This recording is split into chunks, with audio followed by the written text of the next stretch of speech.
अप्रत्याशित घटना में यमन ने इजराइल की राजधानी तेल अवीव के बिल्कुल दिल में स्ट्राइक किया है। जबरदस्त स्ट्राइक हुई है। 10 इजरायली सेटलर, 10 से ऊपर घायल हैं। एक इजरायली सेटलर मारा गया है, जिसका वीडियो भी आ गया है, और जो हताहतों की संख्या लगातार बढ़ती जा रही है। अमरीश मिश्रा स्पीक्स के इस विशेष प्रसारण में आपका स्वागत है। ये इतनी बड़ी घटना है, इसलिए मैं ये विशेष प्रसारण कर रहा हूं। इसके बाद मैं एक और वीडियो जारी करूंगा, जिसमें जो डेली राउंड अप है पैलेस्टाइन का, और उसमें हिजबुल्लाह ने भी जो आज किया, उसकी बात करूंगा। ये देखिए साथियों, अप्रत्याशित हुआ है। मतलब इसकी आप कल्पना नहीं कर सकते। इसके पीछे इतना बड़ा हिस्टोरिकल सिग्निफिकेंस है इसके पीछे, क्योंकि जो जिस जगह और जिस हथियार, जिस ड्रोन से यमन ने मारा है, वो पता आपको क्या है? उस ड्रोन का नाम याफा है।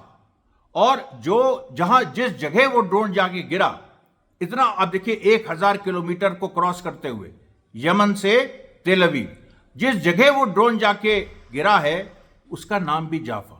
और वो जाफा क्या, वो तेल अवीव का सदर्न पार्ट, वो कभी फिलिस्तीनी गांव हुआ करता था, और जिसमें 70,000 फिलिस्तीनी रहते थे। लेकिन 13 मई 1948 को वहां पर इजरायली जो नाजी जो मिलिशियाज थे, अरगुन, लेही, इस तरीके के जो मिलिशियाज थे, हनागा, ये सब घुस के इन्होंने कत्लेआम किया, रेप किया, बहुत सारे फिलिस्तीनियों को वहां से भगा दिया। आज वो कुछ नहीं है वहां कोई अब फिलिस्तीनी अरब नहीं है, सब के सब इजरायली जायोनिस्ट ने उस पर कब्जा कर लिया। लेकिन अभी भी उसकी याद है, उस गांव की याद, इसीलिए जाफा, उस जगह का नाम अभी भी, जो तेल अवीव के दक्षिण में है, उसका नाम अभी भी जाफा है। और इतना इंपॉर्टेंट जाफा रहा है हिस्ट्री में। मैं और भी इसके बारे में बताऊंगा कि जब 13 मई 1948 को, जब ये जो इरगुन और हगाना और जो जायनिस्ट, जो फैसिस्ट फोर्सेस थी, इन्होंने जब जाफा में ये घुसे और बिल्कुल एकदम कत्लेआम शुरू किया, लूट शुरू की, तो उसके बाद जो इजराइल के पहले prime minister David Ben Gurion, उन्होंने कहा कि अब वाकई इजराइल एक नेशन बन गया। और आपको बता दें कि जो ओरिजिनल प्लान था यूएनओ में भी, और जो ब्रिटिश अथॉरिटीज वहां थी, उनका जो ओरिजिनल प्लान था पैलेस्टाइन की डिवीजन का, उसमें जाफा फिलिस्तीनी स्टेट का पार्ट होने जा रहा था, और उस पर जबरन कब्जा करके आज तक उस पर कब्जा, उस पर अपनी राजधानी बना दी। अब आप सोचिए। और इसके बाद एक और बड़ी घटना हुई थी। आइंस्टाइन दुनिया के बड़े साइंटिस्ट में से हैं, आप जानते हैं, और वो एक ज्यूइश थे, लेकिन वो एंटी जायनिस्ट थे।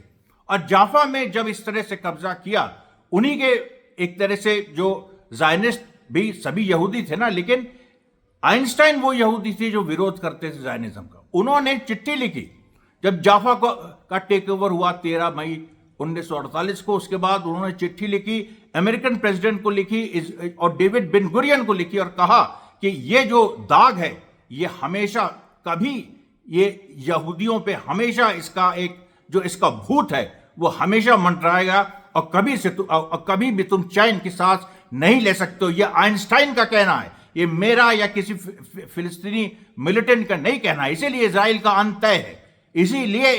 अंत है। लेकिन देखिए, आज की जो ये घटना घटी, इसको सिलसिलेवार तरीके से आप तक पहुंचाना इसमें जरूरी है। देखिए, सबसे पहले क्या हुआ कि एक बड़ा एक्सप्लोजन हुआ तेल अवीव के दक्षिणी हिस्से में। उसके बाद अचानक पूरा एक केओस मच गया, और लोग इधर उधर भागने लगे, डिटेल्स नहीं आ रहे थे, मार बवाल मचा हुआ था। उसके बाद देखिए, एक बड़े से ड्रोन के कुछ रेमिनेंट्स चारों तरफ मिले, लोगों ने देखे, वहां के जो रेजिडेंट्स हैं। और अमेरिकन एम्बेसी वहां से 100 मीटर दूर, तो वहां पर अमेरिकन एम्बेसी के ऑफिशियल्स बाहर आ गए। उसके बाद उन्होंने देखा कि लोग घायल हैं, उसमें से कुछ मरणासन्न हैं, तो वहां पर शुरू किया उनको फर्स्ट एड देना, ये करना। फिर चारों तरफ अफरा तफरी का माहौल। उसके बाद देखिए, जो कुछ फुटेज आया, और वो जो पहला फुटेज आया है, वो जो अमेरिकन एम्बेसी से लिया गया, किसी ने अपने मोबाइल से लिया, कि वो किस तरीके से, कितने पास अमेरिकन एम्बेसी के ये ड्रोन आके गिरा, जिसने तबाही मचा दी। उसके बाद देखिए, बेंजामिन नेतन्याहू, अमेरिका, उनके जाने का समय तय था, आज वो निकलने वाले थे, उन्होंने अपनी पूरी फ्लाइट कैंसिल कर दी, अपनी पूरी ट्रिप कैंसिल कर दी। इतना बड़ा इतनी बड़ी घटना हुई है। और उसके बाद ये आने लगा कि कुछ लोग हताहत भी हुए। फिर देखिए यमन की तरफ से पहला बयान आया घटना के कम से कम आधे घंटे 45 मिनट बाद, और उस पहले बयान में उन्होंने इस चीज को कहा कि हमने वार किया है इजराइल पे और हमने याफा नाम के ड्रोन से वार किया है, और इजराइल को याद रहना चाहिए याफा क्या था, उसने याफा में क्या किया था। आज वही याफा, उसको यही याफा का भूत आया है इस ड्रोन की शक्ल में जो इजराइल को कहीं ना कहीं खत्म कर देगा। ये देखिए, ये बात आइंस्टाइन की बात, ये यमन के लीडर यहिया सारी का बयान आया। आइंस्टाइन और यहिया सारी में क्या ये सिमिलरिटी, इतनी बड़ी चीज आप बताइए। जो आज जो वेस्टर्न लिबरल्स हैं ये आइंस्टाइन को बहुत बड़ा मानते हैं और फिलिस्तीनियों को आतंकवादी मानते हैं, यमन को आतंकवादी मानते हैं। इनके मुंह पे तमाचा मारना चाहिए कि तुम सालों को इतिहास क्या पता है। आइंस्टाइन ने जो बात कही वही यहिया सारी कह रहे हैं। और ये देखिए इन्होंने साफ साफ लिखा है कि we have deliberately name this drone Yafa drone, it is a new drone, ये एक नया ड्रोन है जिसकी कैपेबिलिटी ये है कि ये इंटरसेप्शन सिस्टम्स और जो इजराइल के जो रडार सिस्टम्स हैं इसको भेद नहीं सकते। और वाकई यही हुआ, क्योंकि उसके बाद लगातार इंक्वायरी हुई, इजरायली आर्मी के स्टेटमेंट्स भी आए, उनके बयान आए कि ये क्या हो गया, ये नहीं होना चाहिए था। इजरायली एयरफोर्स ने कहा कि ये तो मतलब पूरा इसने ब्रीच कर दिया, और उसके बाद एक ह्यूमन एरर को ये कहने लगे कि हमारी मशीन्स में या हमारे सिस्टम्स में खराबी नहीं है, कुछ सिग्नल्स को ट्रांसमिट करने में देर हो गई, कुछ सिग्नल्स को पकड़ने में ह्यूमन एरर हो गया, जो बैठा था आदमी वहां पर उसने कुछ गलती कर दी। कितना झूठ बताइए, इनके सिस्टम फेल किए हैं। यमन ने हायर टेक्नोलॉजी बनाई है, ये तुम एडमिट नहीं कर सकते हो, क्योंकि तुम यमन को बिल्कुल एक वो समझते हो कि एक पिछड़ा हुआ मुस्लिम देश। तुम ये मानने को नहीं तैयार हो कि यमन जो है वो तुमसे बेहतर हथियार बना सकता है। चाहे वो जहां से टेक्नोलॉजी लाया हो, उसने बनाया तो अपने बल पे, उसके इंजीनियर्स ने बनाया। और ये बात जो है देखिए, ये बात सबसे बड़ी, बार बार 7 अक्टूबर से ये बात आ रही है। फिर मैं आपसे कह रहा हूं, ये कल्चरल, ये जो लड़ाई है फिलिस्तीन की आजादी की लड़ाई है, पॉलिटिकल लड़ाई है, उसके साथ साथ कल्चरल लड़ाई भी है, सभ्यताओं की लड़ाई है। ये पूरा मिडिल ईस्ट से लेके, भारत से लेके, चाइना से लेके, इवन जापान, इंडोनेशिया तक जो पूरा पूरब का एक पूरब की आवाज है जिसको पश्चिम ने दबाया है, ये वो आवाज उभर के सामने आ रही है।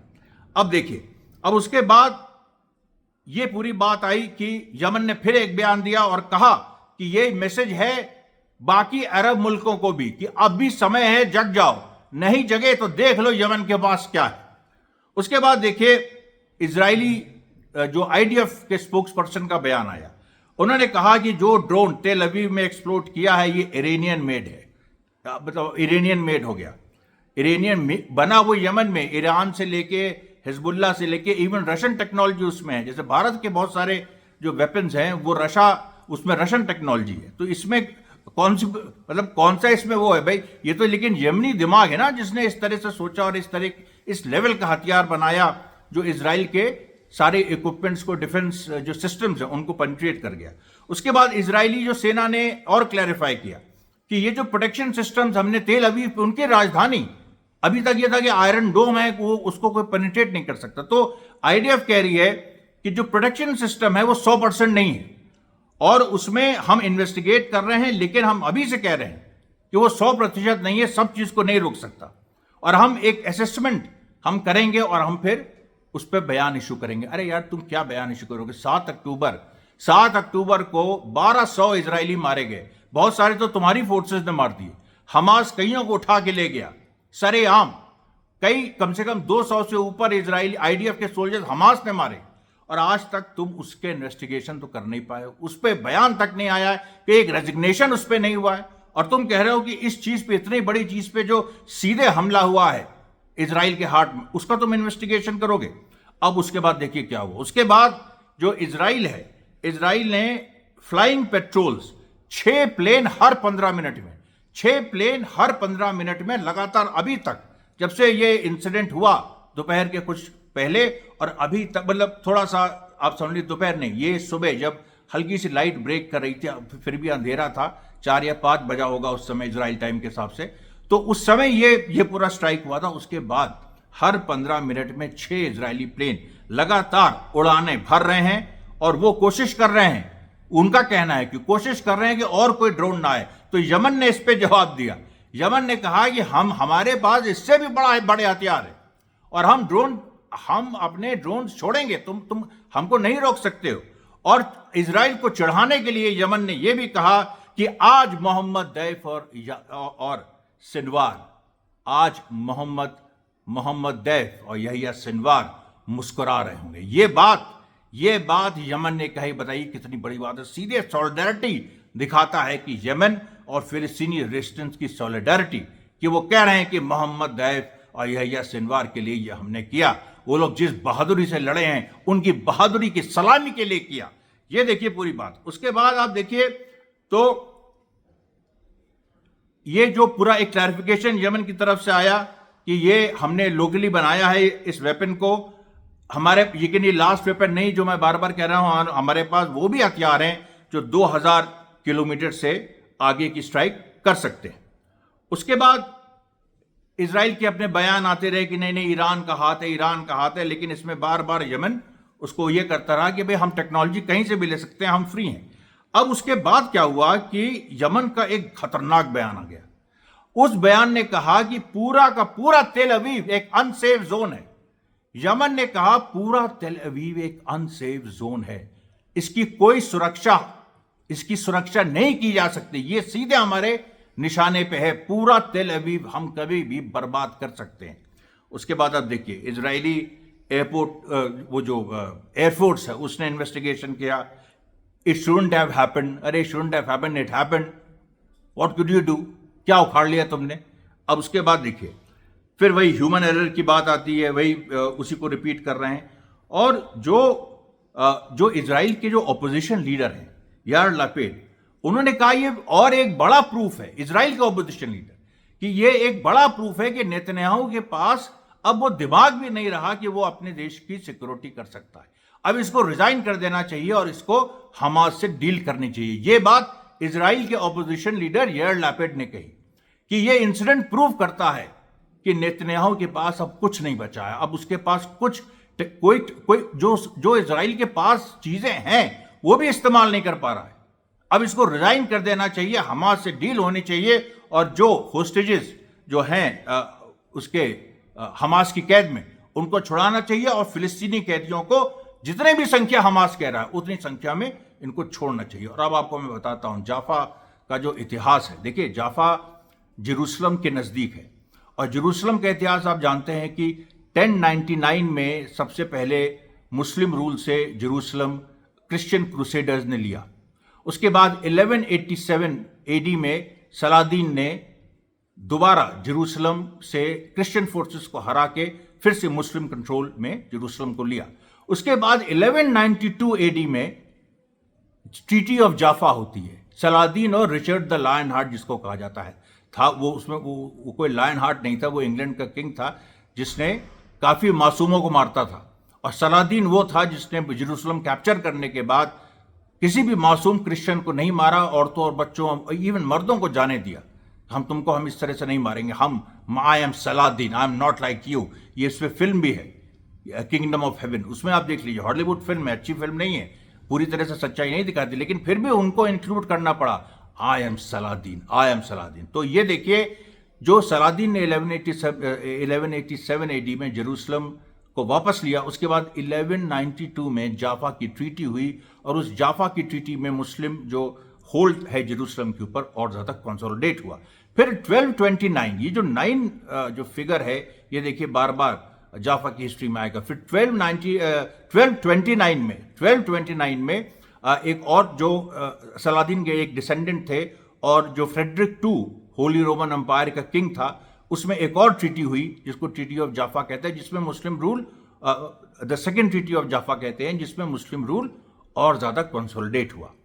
उसके बाद देखिए 1516 में जो ऑटोमन एम्परर था सुलेमान द मैग्निफिसेंट, उसके एंसेस्टर महमूद II ने 1453 एडी में कॉन्स्टेंटिनोपल कैप्चर किया था जो आज भी टर्की में है।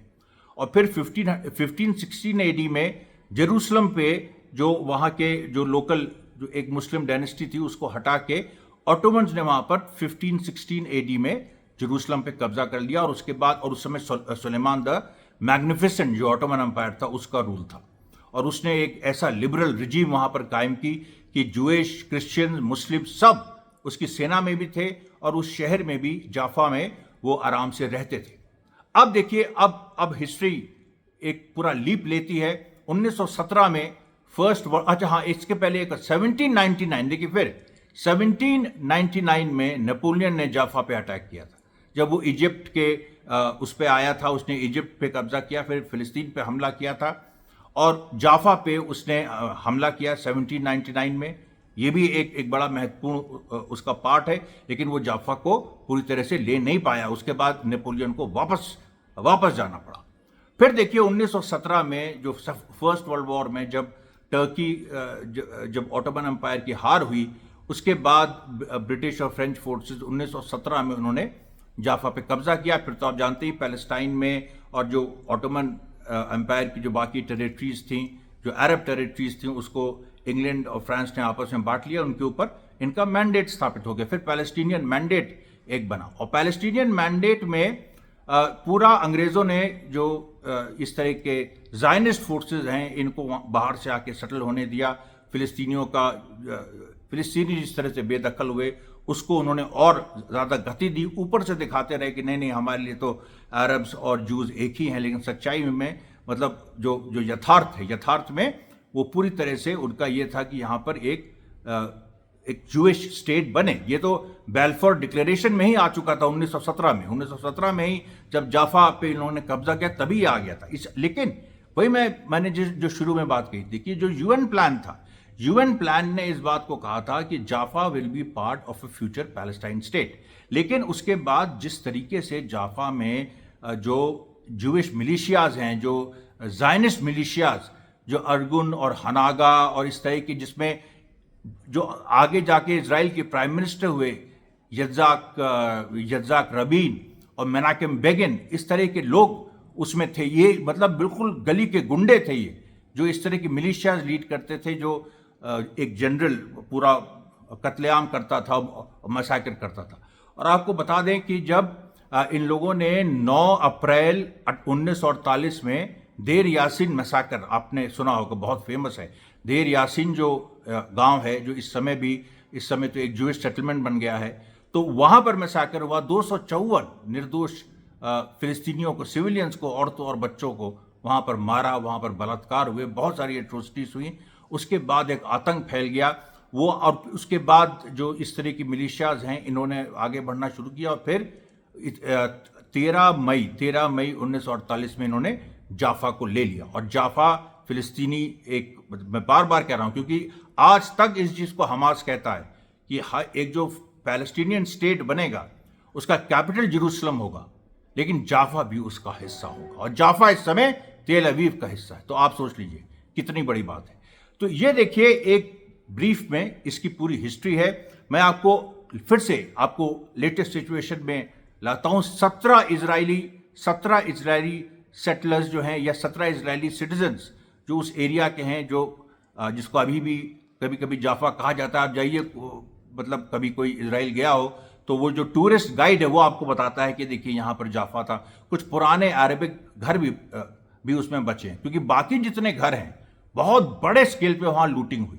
13 मई 1948 के को जब ये जो जूइश मिलिशियाज इन्होंने कैप्चर किया, तो इन्होंने भयंकर लूटिंग की। मतलब उस तरह की लूटिंग आप जैसे हिंदुस्तान में अंग्रेजी फौजों ने की, झांसी की जैसे लूट हुई, जिसमें पहले बर्तन की लूट, फिर कपड़ों की लूट, फिर गहनों की लूट, उस तरीके से हुई कि पहले कपड़ों की, यहाँ भी एग्जैक्टली ऐसे कि पहले वो जो मिलिशियाज के जो गुंडे थे, उन्होंने अपनी गर्लफ्रेंड्स के लिए पहले कपड़ों की लूट की, फिर जेवरात की लूट की, फिर उसमें जो रेयर ज्वेलरी है उसकी लूट की, और उसके बाद उन्होंने फिर जनरल एक ऐसा केओस और एनार्की फैली। उसी के बाद आइंस्टाइन ने यह चीज़ लिखी कि आज के बाद हम पूरा नाता तोड़ते हैं, इस पूरे जो इजराइल का प्रोजेक्ट है यही गलत है, और इससे हम पूरा नाता तोड़ते हैं। इसलिए साथियों, ये बहुत ही महत्वपूर्ण घटना है। इसके बाद और आप इंतज़ार करिएगा, हम जो आज का राउंड अप है वो भी आपके सामने लाएंगे। धन्यवाद, बहुत बहुत धन्यवाद।